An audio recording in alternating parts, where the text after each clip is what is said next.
Sign into root x এর ডেরিভেটিভসটা কি হবে? আমরা জানি কোনো কিছুর সাথে রুট আছে মানে 1/2 ইন্টু রুট যেটা আছে সেটা, তাহলে 1/2 into root sine x into root x into, এখন এটা তো আমাদের এক্স না, তাহলে এটার আবার ডিডিএক্স করতে হবে, তাহলে d d x into sine root x.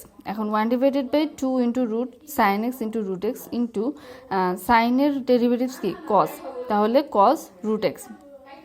Extra তো কোনো চেঞ্জ হবে না, শুধু সাইনটার সাথে ডেরিভেটিভস হয়ে কস রুট এক্স ইন্টু এটা তো আমাদের এক্স না, রুট এক্সটা তো এক্স না, তাহলে আমরা ওইটার আবার কি করব ডেরিভেটিভস করবো, তাহলে ডিডিএক্স রুট এক্স।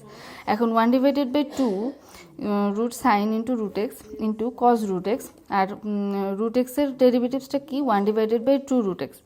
এখন এই 2 আর এই 2 গুণ করে হবে 4 ইন্টু উপরে আছে cos root x divided by, এখানে একটা আমাদের ছিল যে root x into root sine into root x, তাহলে আমরা কি রুটটাকে একসাথে করে লিখতে পারি না যে রুট দিয়ে x into sine root x, এটাই আমরা লিখছি, শুধু একটু গুছায় লিখছি।